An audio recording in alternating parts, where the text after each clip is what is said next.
Halo bro,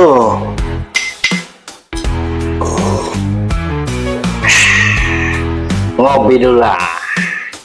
Kita lanjut lagi cerita tentang Boya Harumichi. Lagi-lagi ada Boya Harumichi yang kesal. Kali ini karena Akutsu terus membicarakan aliansi Kurotaki yang semakin besar dan meminta Boya juga menyolidkan kekuatan yang ada di susuran. Tapi tentu hal itu tidak cocok sama diri Boya yang lebih suka berkeliaran sendirian. Dia lebih suka membicarakan tentang bagaimana mendapatkan pacar atau lain sebagainya.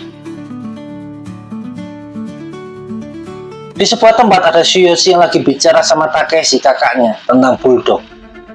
Tsuyoshi juga bilang kalau sebaiknya mereka berdua meninggalkan Toarushi karena para pemburu mereka sudah datang. Tapi Takeshi justru punya ide lain. Dia ingin join aliansi Kurotaki dan menggunakan kekuatan tersebut buat menghajar balik para pemburunya. Meski sepupu mereka, Yagisawa, bilang tidak akan gabung ke Bulldog, tapi Takeshi yakin kalau mereka membujuknya akan bisa mengubah keputusan Yagisawa itu. Di pinggir sungai ada Boya Harumichi yang sedang mendengarkan keluh kesah Bulldog tentang banyaknya sekolahan yang bergabung ke aliansi Kurotaki. Dia merasa bingung karena tidak menyangka aliansi yang dia buat menjadi besar dalam waktu cepat. Apalagi ada Ishikawa dari Kawada 2 yang menurut Bulldog lebih kuat dari dirinya. Tahu-tahu Boya malah mendorong Bulldog sampai kecebur di sungai. Bulldog yang bahasa kuyup jadi kesal, tapi Boya segera meneriakinya. Berhenti mengeluh, brengsek. Kurotaki sudah settle sekarang dan itu kau yang menciptakannya. Tapi sekarang malah ketakutan. Aliansi itu kayak sebuah bis dan kau yang pegang setirnya. Entah mau ngebut atau ngerem, itu terserah padamu. Jadi lakukan saja sesukamu. Bulldog terdiam mendengarnya. Lalu dia juga bilang, kenapa enggak Boya ikut ke bis tersebut? Dan dijawab, Boya tidak mau di dalam bis yang berisi para pria bau. Dan besoknya Bulldog kedatangan Yagisawa bersama Ishii Brothers yang ternyata mewakili SMA Tsukamoto buat bergabung ke aliansi Kurotaki. Di lain hari kembali Boya dipanggil Bulldog buat menemuinya di pinggir sungai yang sama kayak sebelumnya. Terlihat Bulldog yang lesu dan sedang memikirkan masalah yang berat. Boya penasaran hal penting apa yang ingin dibicarakan Bulldog dan dijawab tentang menentukan orang nomor 2 di aliansi Kurotaki. Mendengar itu muka Boya langsung kesal dan ngomel-ngomel karena harus datang jauh-jauh cuman karena hal bodoh seperti itu. Bulldog tidak terima pendapat Boya itu karena menurutnya hal tersebut akan menentukan nasib dari aliansi. Tetap dengan muka kesal, Boya berjalan pergi meninggalkan Bulldog dan langsung mengejarnya dan bilang akan menraktirnya ramen kalau Boya mau mendengarkan keluh kesahnya. Tapi si pirang itu terus berjalan sampai Bulldog menawarkan buat ramennya ditambahin daging. Lalu flashback hari sebelumnya, ada Kakuken yang marah dan mengatai kalau Hirajima tidak pantas jadi wakil ketua, begitupun Yagisawa. Keduanya langsung ikut marah juga dikatai begitu. Marukan menimpali kalau Yagisawa masuk paling terakhir ke aliansi, jadi seharusnya bersikap kayak anak baru saja. Tapi hal itu malah bikin Yagisawa tambah emosi. Ishikawa buka mulut meminta semua orang membicarakan hal ini dengan tenang, tapi malah dikatain si wasir. Ada juga Osamu dan Chiaki yang ikut menenangkan keadaan. Tapi Osamu malah ikut emosi pas dikatain anak dusun sama Yagisawa. Keadaan jadi kacau, apalagi ada seseorang yang menyebut kepala kota.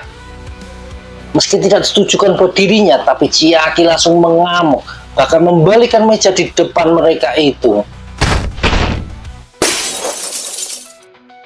Boya cuma tertawa mendengar cerita barusan karena memang dia sendiri pernah melihat Chiaki mengamuk. Bulldog bilang untuk sementara situasi bisa dikendalikan.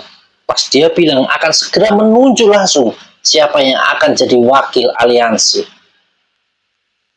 Sore harinya kota Toarushi turun hujan lebat. ada Ryushin dan dua anak buah setianya yang sedang berteduh. Lalu dua orang itu bilang akan mencarikan kopi untuk menunggu hujan reda. Di tempat lain ada Easy Brothers yang juga sedang berteduh. Mereka masih mengkhawatirkan tentang orang-orang yang memburu mereka. Lalu terdengar suara menegur, dan itu adalah Bulldog. Di situ Bulldog juga membicarakan tentang masalah wakil ketua aliansi. Bahkan yang mengejutkan Easy Brothers adalah Bulldog bilang kalau mereka berdua juga dinominasikan sebagai calon wakil ketua karena sudah jadi bagian dari aliansi Kurotaki. Ekspresi Easy Brothers langsung berubah bingung. Sebelum pergi, Bulldog bilang menurutnya mereka berdua sedang ada banyak pikiran dan dia bersedia mendengarkan kalau Easy Brothers mau cerita ke dirinya.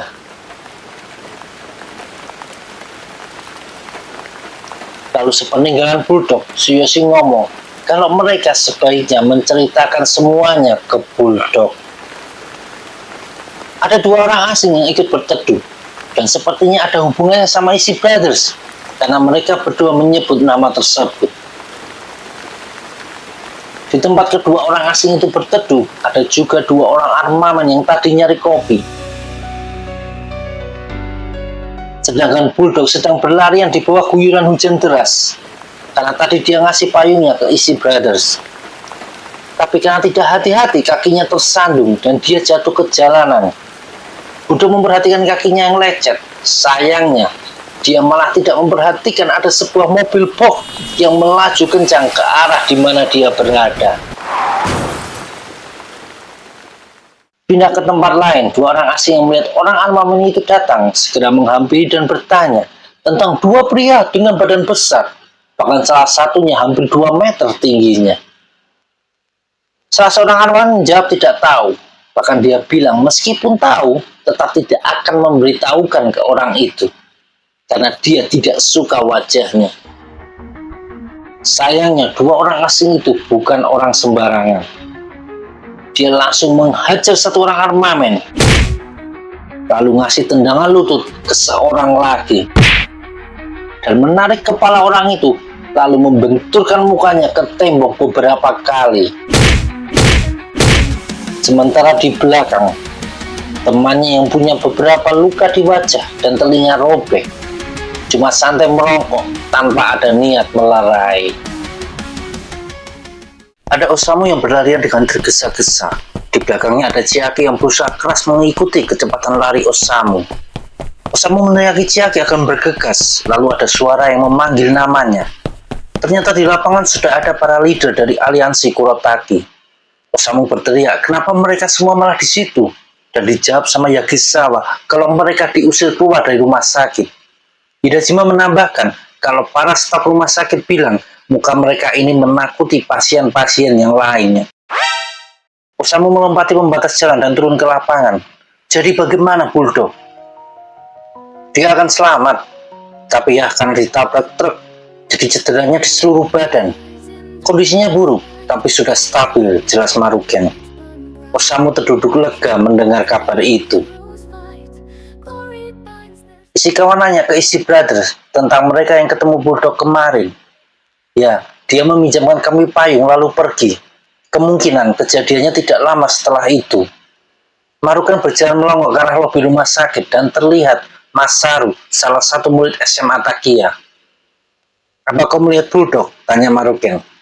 Iya, cuma sebentar. Dia belum bisa bicara. Seluruh badannya diperban dan dipasangi alat-alat. Tapi pas dia melihatku, meski dengan susah payah, Bulldog mengeluarkan tangan kirinya dari dalam selimut dan membentuk tanda victory. Cerita Masaru sambil dia sesenggukan sedih. Semua yang mendengarnya pun jadi ikut terbawa suasana sedih. Tapi langsung rusak gara-gara muncul Boya Harumichi yang cengengesan sambil menggoda dua perawat rumah sakit. Kedengaran kalau Boya sedang berusaha mendapatkan nomor WhatsApp dua perawat tersebut. Bahkan dengan seenaknya dia menerobos kerumunan Kurotaki yang ada di depannya. Lalu dari belakang ada Yasuda yang terkobo-kobo mengejar. Dia berhenti sebentar buat menyapa para Kurotaki, lalu lanjut lagi berlari. Setelah hening sesaat, ada Kakuken yang langsung emosi dan kesal. Apa yang si brengsek itu lakukan di sini? Ishikawa juga masih bingung ada Boya Harumichi di sini. Si keparat itu malah menggoda perawat di saat-saat genting begini. Siapa yang ngasih tahu dia? Teriak Maruken. Masaru menjawab kalau dia yang mengabari Boya. Karena Boya dan Bulldog adalah brother. Makanya Masaru merasa harus ngasih tahu. Maruken ngomong kalau Masaru salah. Lihat kelakuannya, malah sibuk menggoda perawat saja. Tapi Masaru cerita kalau Boya dan Yasuda adalah orang pertama yang datang ke rumah sakit setelah mendapat kabar. Mukanya saat itu terlihat sangat panik, alas kakinya bahkan beda sebelah, satu sepatu dan satunya lagi sendal. Badannya juga basah kuyup kehujanan. Begitu melihatku, dia langsung berteriak, apa Bulldog masih hidup? Setelahnya Boya menunggu di depan ruang operasi sampai jam 2 pagi, baru tertidur di sofa sambil terus bergumam, untung saja. Berulang-ulang cerita Masaru. Mungkin bukan tempatku buat bicara, tapi menurutku kalian salah menilai orang itu. Boya orang yang baik, lanjut Masaru. Semua yang di situ jadi terdiam mendengarnya. Lalu terdengar suara motor. Dan Hirajima menyadari kalau yang datang adalah Kuno Ryushin. Apa Ryushin juga brother sama Bulldog? Tanya Ishikawa. Masaru menjawab tidak. Dan Maruken menertawai dugaan konyol Ishikawa tersebut. Dari arah sebaliknya ada Boya yang sudah kembali sambil tersenyum bilang karena berhasil dapat nomor WhatsApp. Dia menyadari kedatangan Ryushin dan bertanya kenapa ada di sini. Begitupun Kakuken yang bertanya ada urusan apa Ryushin sama aliansi Kurotaki. Ryushin bilang kalau dia datang buat 2 orang besar di belakang alias Ishii Brothers. Semua terkejut mendengarnya. Lalu Ryushin lanjut ngomong. Rambut cepat, tato di kedua bahunya. Lalu satu lagi punya banyak bekas luka di muka dan telinga kirinya robek. Kata Ryushin mengatakan ciri-ciri 2 orang asing yang menghajar kedua anak buahnya.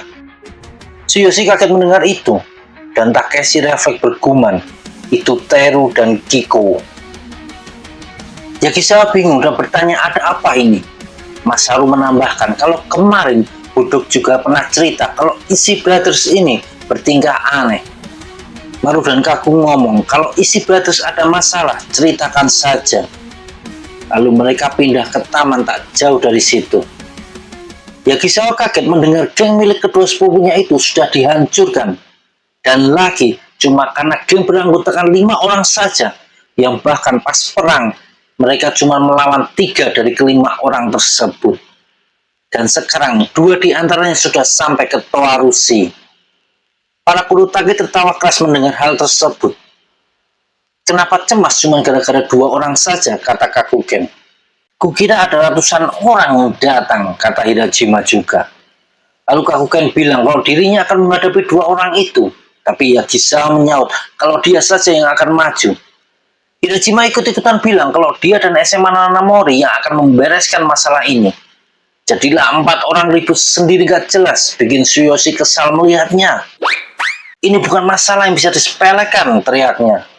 Takeshi menyuruh Tsuyoshi membiarkan saja keributan tersebut. Dia juga bilang kalau Kurotaki tidak akan bisa menandingi Kiko dan Teru di saat ketuanya sedang dirawat dan para leadernya malah egois sendiri-sendiri. Ishikawa pergi dari situ dan tidak ikut ribut. Begitupun Osamu dan Chiaki. Ada Boya Harumichi yang bertanya ke Ryushin, apa ketua armament generasi 4 ini ada urusan sama kedua orang tersebut? Dan dijawab kalau 2 anak buahnya kena hajar, dan dia cuma ingin membalaskannya saja. Boya bilang semoga berhasil, sedangkan sudah merasa kasihan kepada 2 orang yang jadi targetnya Ryushin. Dan melihat keributan yang ada di lapangan, Boya berpikir wajar kalau Bulldog selama ini selalu bingung mengurusi aliansi Kurotaki. Sementara itu di tempat lain ada Kiko yang sedang merokok, sedangkan Teru baru saja kembali dari mencari informasi.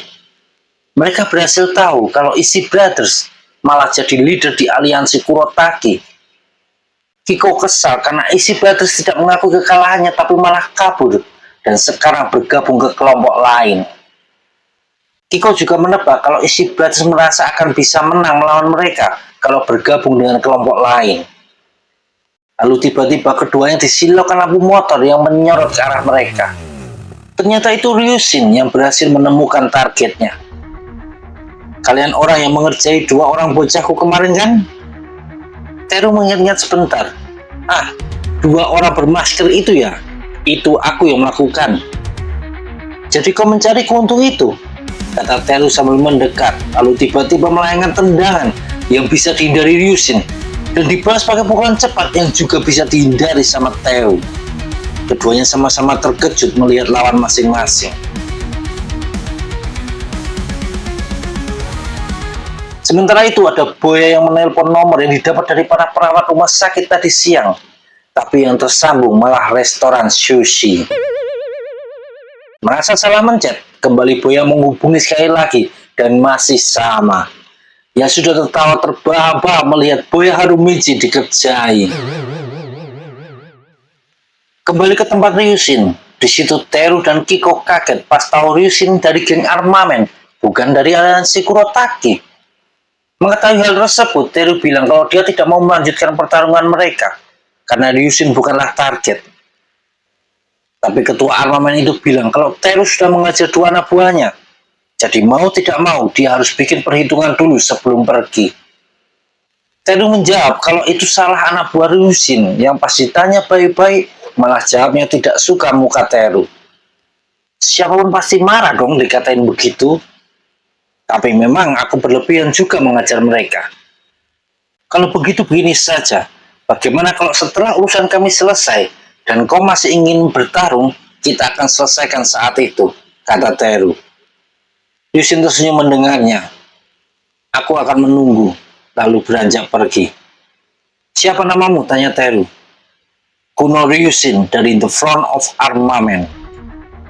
Lalu Teru bertanya, apa ada orang setangguh Ryushin di aliansi Kurotaki? Dan dijawab no comment. Tapi ada 2 orang di kota ini yang sebaiknya kalian hindari. Berhati-hatilah. Tambah Ryushin yang membicarakan tentang 2 monster susuran, Rindaman dan Boya Harumichi. Setelah Ryushin pergi, Teru bilang kalau orang barusan kuat. Begitupun Kiko yang terlihat excited.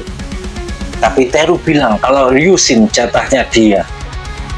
Seperti katamu, aku jadi suka kota ini, seru Teru dengan bersemangat. Besoknya di susuran, semua orang mendengar kabar yang sangat mengejutkan. Bahkan Boya sampai menjatuhkan rokok yang menyala, dan meski membakar celananya, dia tidak bergeming.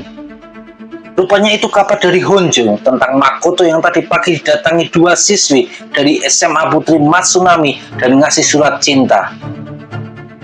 Honjo yakin kalau isi suratnya adalah pengakuan cinta buat si Makoto. Semua syok mendengarnya, dan ya sudah segera menyadari celana Boya sudah mengepulkan asap banyak karena terbakar puntung rokok. Tapi Boya tetap tidak merespon pas diteriaki ya sudah sampai harus menyiram celana Boya pakai seember air. Sakawa bertanya, kayak apa 2 gadis itu? Dan Honjo bilang, kalau keduanya sangat cute alias cute. Aku sugeram dan ngomong kalau tiba-tiba saja dia benci Makoto dan ingin menghajarnya. Sakawa setuju, ya sudah setuju. Begitupun Honjo, bahkan Hiromi. Lalu datang Makoto yang berjalan dengan tanpa bicara. Lalu mengeluarkan bungkus rokok dengan gaya terkeren yang dia bisa. Sambil satu kakinya menginjak pagar, Makoto menghisap rokok sambil bergumam. Ini masalah sih, jelas masalah. Tapi kelakuannya tidak kayak orang bermasalah. Sebaliknya kayak anak kecil yang melompat-lompat kegirangan karena dapat hadiah. Lalu tanpa menyapa teman-temannya, Makoto pergi lagi. Segera saja terdengar teriakan-teriakan marah, mengatai Makoto pengkhianat, harus dihajar, dan lain sebagainya. Tapi teriakan Boya menghentikan mereka semua. Terlihat celana Boya sampai bolong besar gara-gara puntung rokok tadi. Teman-temannya bertanya, apa Boya tidak kesal melihat Makoto? Boya menjelaskan kalau ini malah sesuatu yang baik. Mengingat susuran tidak punya kenalan ataupun kemungkinan berkenalan sama siswi-siswi SMA karena isinya cuma para berandalan. Jadi adanya Makoto yang dapat cewek tentu akan membuka peluang mereka. bukan cuma berkenalan sama satu cewek, tapi satu sekolahan siswi Matsunami. Lalu Boya ngomong kalau dia harus gerak cepat mendekati Makoto. Tujuannya tentu saja agar dikenalkan sama murid Matsunami. Sepertinya Makoto suka sesuatu yang manis ya.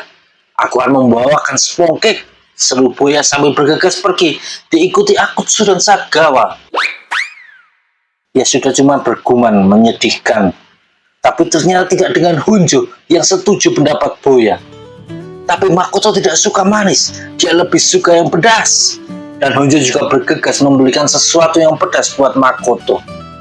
Dia sudah jadi kesal dan bertanya ke Hiromi, apa tidak apa-apa begini? Dan dijawab tidak masalah.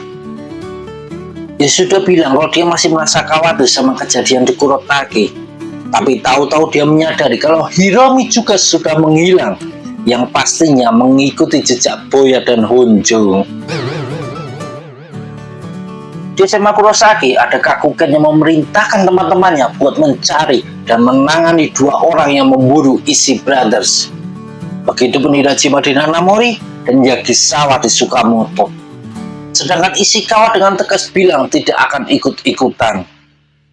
Lalu pas diadakan rapat leader aliansi, yang datang cuma Osamu, Chiaki, dan Ishii Brothers, ditambah Masaru sebagai moderator. Di situ Osamu minta Ishii Brothers menceritakan awal permasalahan yang sebenarnya terjadi. Kemudian diceritakan, diawali dari beberapa anggota geng mereka yang iseng mengganggu motor seseorang bernama Parko, dan lanjut jadi keributan. Padahal itu 1 lawan 20-an orang, tapi Parko mengajar mereka habis-habisan, sampai salah satunya ketakutan dan menusuk bahu Parko dengan pisau. Setelahnya 2 teman Parko yaitu Teru dan Kiko datang membalas dendam. Disitulah hancurnya geng milik Ishii Brothers. Takeshi minta maaf sudah membawa masalah mereka ke sini. Padahal Bulldog memanggil kami yang brengsek ini sebagai teman. Tapi malah begini jadinya, kata Takeshi. Lalu dia bilang akan menemui Teru dan Kiko dan meminta maaf. Meskipun mungkin itu akan terlihat memalukan. Kalau begitu, ayo ku temani kalian minta maaf ke mereka, kata Osamu mengagetkan. Dia juga ngomong kalau Bulldog di sini, dia pasti akan melakukan hal yang sama. Ishii Brothers tersenyum mendengarnya, karena memang kalau dari awal mereka mengaku kalah, tentu masalah tidak akan seperti sekarang ini. Osamu berkata kalau mereka harus segera menemukan Teru dan Kiko, karena kalau ditemukan sama Maruka dan yang lainnya terlebih dulu, aliansi Kurotake bisa saja hancur, kata Osamu dengan serius. Tapi kekhawatiran Osamu sudah terjadi. Yagisawa dan beberapa murid Tsukamoto berhasil menemukan keberadaan Teru dan Kiko. Yagisawa sudah semangat saja bertarung, tapi Teru bertanya lebih dulu, apa Yagisawa tahu alasan mereka memburu Takeshi dan Tsuyoshi? Para murid Tsukamoto jadi penasaran juga, karena mereka tidak pernah mendengar apapun tentang hal itu. Tapi Yagisawa yang terlalu bersemangat malah bilang kalau dia tidak peduli dan tetap akan menghajar Kiko dan Teru. Jadi aliansi Kurotake cuma berisi para sampah ya, kata Teru dengan geram. Di tempat lain, Hirajima dapat kabar kalau Yagisawa menemukan 2 orang target mereka lebih dulu. Segera saja Hirajima mengajak rombongan Namori bergegas ke tempat Yagisawa berada. Sampai di lokasi, mereka malah dikejutkan sama Yagisawa dan beberapa murid Tsukamoto sudah terkapar babak belur di tanah. Hirajima berlari dan mencari keberadaan musuh, tapi malah ada pagar yang ditutup memisahkan dia dan teman-temannya. Teru muncul dan bilang ke murid-murid Nanamori buat tenang, karena giliran mereka sebentar lagi. Apa kau yang menghajar Yagisawa? Tanya Hirajima. Tanyakan saja ke orang di belakangmu itu, jawab Teru. Hirajima menengok ke belakang dan di situ sudah ada Kiko yang sedang duduk merokok dengan santai.